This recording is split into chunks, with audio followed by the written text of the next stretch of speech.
یا این شکری که الان دارن به خورد ما میدن به نام شکر سفید، شکری که ما الان برای اون مسئله شکر خالص نیشکر هست که از نیشکر گرفته میشه و اگر هم فراوری میشه حداقل اون ماده سفید کننده رو بهش نمیزنن که بعد وارد بدن که میشه. اولین کاری که میکنه این نمک عرض کنم که شکر سفید وارد بدن ما میشه، وارد بدن و معده و جذب خون که میشه سراغ دندان ها میره.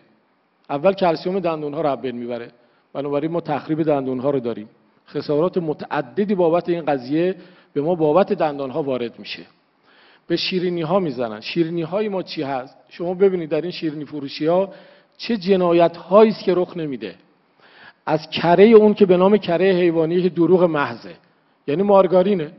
مارگارین هم اصلا رگ‌های قلب رو میبنده، همونطور که روغن پالم رگ‌های قلب رو میبنده.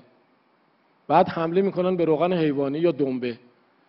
آقای لاسابلی فرانسوی اعلام میکنه، میگه که تنها چیزی که رگ‌ها رو میبنده روغن‌های نباتی هست که به صورت ترانس وارد بدن ما میشه. این روغن‌ها در بیرون به صورت مایع هستن، وقتی وارد بدن میشن به صورت جامد در میان، رگ‌ها رو اینا میبندن. بعد ما مجبور میشیم بریم عمل جراحی قلب بکنیم، 35 میلیون پول بدیم، آنژیو بکنیم 3 میلیون پول بدیم.